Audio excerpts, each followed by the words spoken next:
お前みたいな貧乏人がこのホテルに来るなんて100年早いんだよ。このホテルはうちの親族が経営する建設会社が作ったんだ。だから俺が認めないやつは食事なんてする資格はない。さっさと帰れ帰れ。上司の荒竹部長はそう言って俺に叫ぶと、その場にあったお冷やを思いっきり俺の顔にめがけてぶっかけた。冷たい水がかかった髪はびしょびしょに濡れて、そばにいた婚約者が驚いている。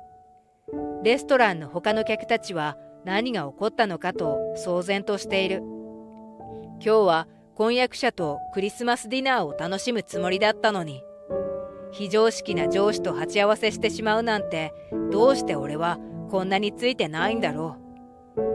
俺の名前は山本慎太。ある会社で働いている30歳だ。最近の俺の悩み、それは上司の荒竹部長との関係だ。俺は派遣社員なのだが、荒竹部長は派遣社員に対してよく思っていないらしく、この会社に派遣されるようになってからというもの、いつもいびられていた。ある日の会議ではこんなことがあった。席に着いた時に会議資料が配られたのだが、俺の分だけがない。部長は資料が足りないことに気がついていないのか、そのまま会議を始めようとする。すみません。俺の分の会議資料がないんですけど。そう言うと、荒竹部長は俺を睨みつける。はあ？資料がないだと？お前はこの会社の人間じゃないだろう。黙って座ってろ。どうやら派遣の俺は部長からすると会社の人間ではないらしい。周りからはそんな上司に合わせるかのようにクスクスと笑い声が起こる。みんな俺が上司に怒られるのを見て面白がっているのだ。会議は俺だけ資料なしでそのまま進行する。資料がないので内容がさっぱり頭に入らない。みんなそれぞれの意見を言って会議は進行していくが、俺は何も言えず下を向くしかなかった。その後も上司を中心とした俺に対する嫌がらせはだんだんとエスカレートしていく。荒竹部長、俺の用意した企画書どうだったでしょうかと尋ねると、お前なんかの用意したものなどいるか、ボケ。派遣の分際で目立とうとするんじゃないわ。また怒鳴られてしまった。他の同僚たちは相変わらずニヤニヤしている。社内にはもう俺の味方なんか一人もいなくて、俺がどれだけ怒鳴られたり嫌がらせを受けてもみんな知らんぷりなのだ。普通だったらこんな会社早く辞めればいいのにと思うだろう。だけど嫌がらせの毎日に俺はなんとか耐えていた。それは婚約者の遥と来年結婚したいと考えていたからだ。彼女とは父の友人の紹介で見合いをし、お互い気があったので結婚を考えて付き合っている。彼女は在宅でライターの仕事をしていて、結婚してからも仕事を続けると言っているけれど、将来のために今のうちに貯金を貯めておきたかった。だからこの会社はいろいろ問題があるけれど、次の更新期間が来るまではなんとか頑張ろうと思ったのだ。だけどそんな時に重大事件が起きた。それは勤務中の時のこと。同僚に言われて電話に出ると、父さんが倒れて病院に運ばれた？実は俺は小さい頃に母を病気で亡くしており、父子家庭で育った。父は慣れないながらもトラックの運転手など職を転々として俺をここまで育ててくれたのだ。今日は市役所に行くと言っていたのだが、そこで倒れて病院に運ばれたらしい。容体は不明ですぐに病院に行かなければいけなかった。そこで俺は荒竹部長に話をしたのだが、お前、親が倒れたからって会社から帰りますって、会社なめてんのか？頭ごなしに怒鳴りつける上司。忙しい時に申し訳ありません。うちは父子家庭で父の面倒を見る人間は俺しかいないんです。お願いですから病院に行かせてください。容体を確認したらすぐ戻ってきますから。そう言って俺は謝って一生懸命に頼んだが、ふざけるな。お前は派遣でただでさえ俺たち正社員のお荷物なのに、これ以上迷惑かけるつもりなのか？派遣に相対の権利なんかあると思うな。なんてこと言うんだろう。むちゃくちゃだ。嫌がらせをするにしても遠すぎている。俺はそう思いながらも必死になってお願いした。お願いします。たった一人の父なんです。だけど、お前の親父の命なんか知るか。そんな鬼のようなことを言って、俺のことを追い払ってしまった。結局俺は荒竹部長のせいですぐに病院に駆けつけることができず、仕方がないので婚約者のはるかに電話をして病院に駆けつけてもらった。彼女は俺の話を聞くとすぐに病院に行って父の容体を確認してくれた。話によると命に別状はないらしい。それを聞いて安心した。結局俺はその後荒竹部長よりももっと上の上長を探し出して許可を取り、会社を抜け出して病院に向かった。到着した時には最初の連絡から4時間も経っており、命に別状がなかったからよかったものの、あの荒竹部長の態度を思い返すと腹渡が煮えくり返りそうだった。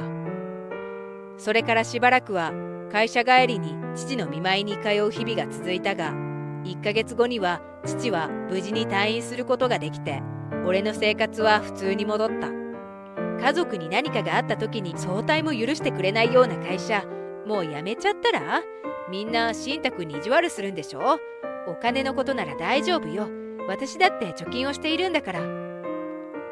ある日、婚約者のはるかと話していると、そんな言葉が飛び出してきた。それもそうかもしれない。このままじゃ結婚式が決まっても、派遣のくせに結婚なんかするな、ボケ。とか暴言を吐かれるに決まっている。今のうちになんとか転職を考えようか。いや、しかし更新時期まであともう少しなのだから頑張ろうか。俺は悶々と考えていた。そんなある日のこと、俺は父と婚約者のはるかと一緒にある高級ホテルでクリスマスに食事をすることにしていた。これは父の退院祝いと俺たちの結婚式についての相談を一度しておこうと思ったからだ。はるか側の両親も呼んだのだけど、どうしても外せない用事があるらしく、今日はうちの父と彼女と俺だけで話をすることにしていた。俺が予約したホテルは駅前に今年開業したばかりの高級ホテル。無論開業して初めてのクリスマスなので予約が殺到したのだが、俺はラッキーなことにネット回線がすぐにつながって無事に3人分の予約を入れることができたのだ。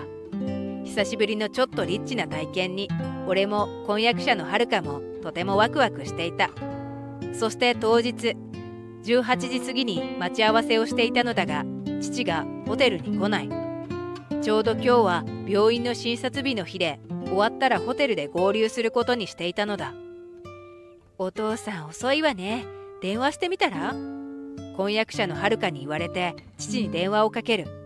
すると今日は病院が特別よく混んでいて、到着するまであと30分はかかるという話だった。先に食事を進めていてくれという話だったので、彼女と一緒にホテルのレストランに入った。店内はクリスマスの客で混雑していて、とても賑やかだ。内装もメニューも素晴らしく、超高級ホテルの評判に嘘はなかった。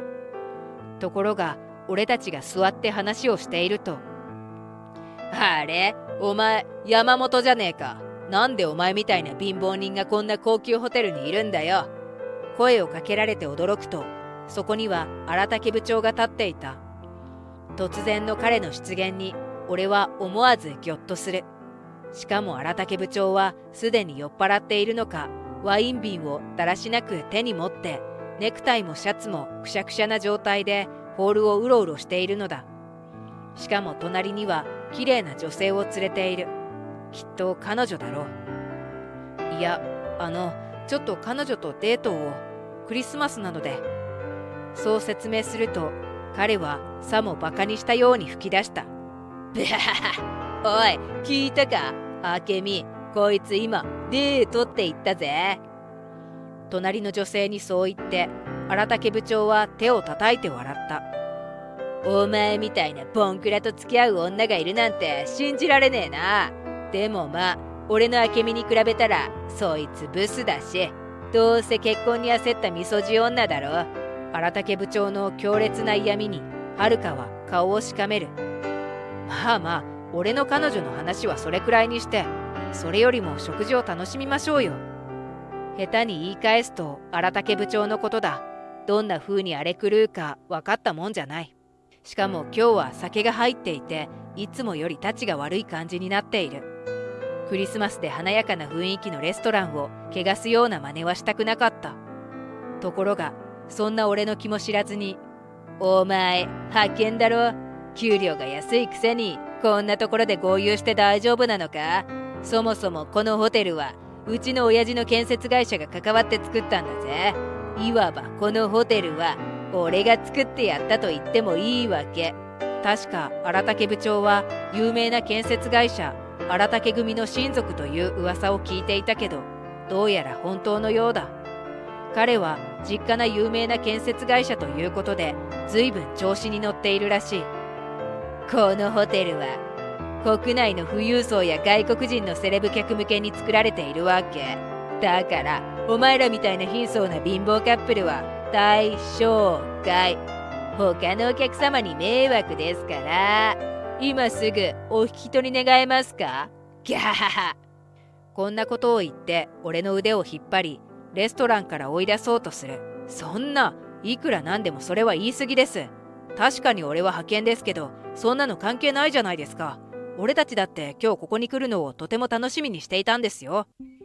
そう言ったが、荒竹部長は俺の言葉を聞くと怒り始めた。なんだと？お前、俺に口答えするとは、自分の立場分かってんのか？さっさと出ていけ、無能。お前らはここにお呼びじゃねえんだよ。そう言うと、近くに置いてあったお冷やを手に取って、俺の顔にめがけて投げつけた。冷たい水をかぶった俺の頭はびしょびしょだ。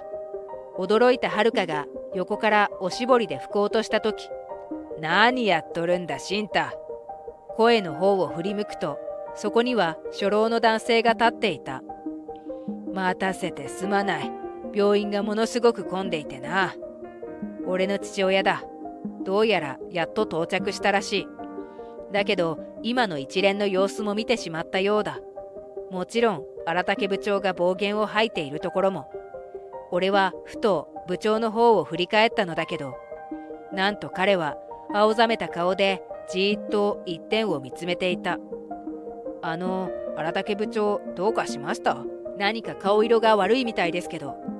様子がおかしいのを感じて問いかけると、彼は絞り出すような声で、そんな、嘘だろ？こんなところで。どうやら俺の父を見てうろたえているようだ。ああ、紹介します。俺の父親です。そう言うと、関東ファースト銀行の頭取じゃないか。なんでお前、山本、お前みたいな底辺派遣の父親が嘘だろ？さっきまでの威勢の良さはどこに行ったのか。彼は震えながらそう言った。よく見るとちょっと震えているようだ。いかにも、新太はわしの息子だ。そしてわしは銀行の頭取。君のことは知っているぞ。あの建設会社、荒竹組の息子だろう。しかし今の息子に対する君の態度は一体どういうことなのかな。父はそう言って険しい顔で荒竹部長を睨みつける。まさか新太くんが頭取のお子さんだとは知りませんでして、いつも会社では一緒に働いているのですが、新太くんは自分のことを全然教えてくれなくて、荒竹部長はそう言って言い訳を探すかのようにゴニョゴニョと口ごもっている。確か君の実家の会社のメインバンクは。父がそう言いかけると、部長はハッとして、はい、なんたって関東ファースト銀行さんはうちの建設会社のメインバンクですから、融資から保険から全部お世話になっております。と大慌てだ。実はうちの父親は本当にメガバンク関東ファースト銀行の頭取なのだ。父は俺が小学校に上がるくらいまではトラックの運転手をしていた。だけど仕事の合間を縫って金融の勉強をし、銀行員に転職したのだ。その後一年発起した父は銀行でキャリアを積み、一時期はニューヨーク支店で勤務していたこともある。その時学生だった俺は親戚の家に預かってもらっていたのだが、海外を飛び回って働く父の姿はずっと憧れだった。そして経理や財務の知識を海外で取得した父は日本に帰国後、銀行の幹部に就任。3年ほど前には3万人以上の大銀行を率いる頭取に就任したのだった。それにしてもまさかうちの息子に対してあんな暴言を吐いて水をかけるなんてね。しかも今日はクリスマスだというのに大声を出して騒いで周りの客にも迷惑だよ。父は先ほどの荒竹部長の行動に大変怒っているらしい。実は後で聞いた話なのだが、俺からは父に何も言っていなかったのだが、婚約者の遥がこっそり父に俺の職場に困った上司がいることを相談していたらしい。そして先日の荒竹部長が病院への急行を妨害した事件に関しても話しており、そのことを聞いた父は非常に怒っていたようだ。実は私は前々から君の親族の会社のやり方には賛同しかねるところがあってね。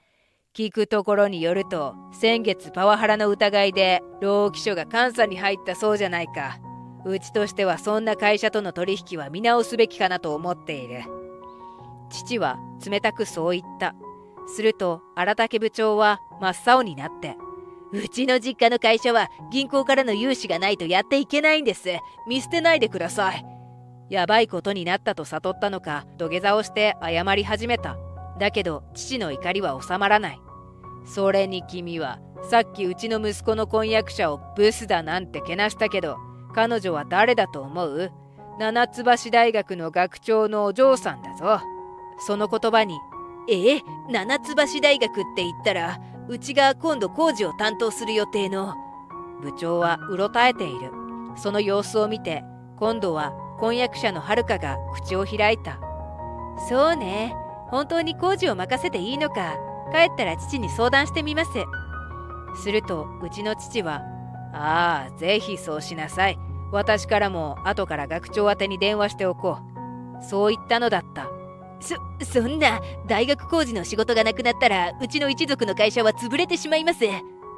荒竹部長はそう言って父の足にすがりつくような感じで謝っていたけれど、相手にされなかった。それどころか泣きわめいて迷惑なので、ホテルの従業員が数人がかりで担ぎ出すと外に追い出してしまった。そしてその後、俺たちは予定通り楽しいクリスマスのディナーを過ごしたのだった。その後、ホテルでの上司の態度に問題を感じた父は、本当に荒竹部長の会社との取引を停止してしまったらしい。また調べたところ、彼の親族の会社は裏帳簿を作成したりなど粉飾行為をしていたらしく、新規融資の停止だけではなく、借入金の一括返済、また損害賠償を求められる大事件に発展した。そして自慢していた実家の会社が没落しただけでなく、自分が働いている会社でもリストラにあってクビになってしまったらしい。そのリストラは大規模なもので、派遣の俺のことをバカにしていた同僚たちもほとんどクビになってしまったそうだ。荒竹さんは今では日雇いバイトを探して自動車で移動しながら寝なし草のように生活しているとの噂だ。俺はその後、派遣の仕事は辞めて遥と結婚。一緒にアメリカに渡り自分の会社を経営している。幼い頃から目標にしていた父に負けないように自分の人生を切り開くため、日々努力を続ける毎日だ。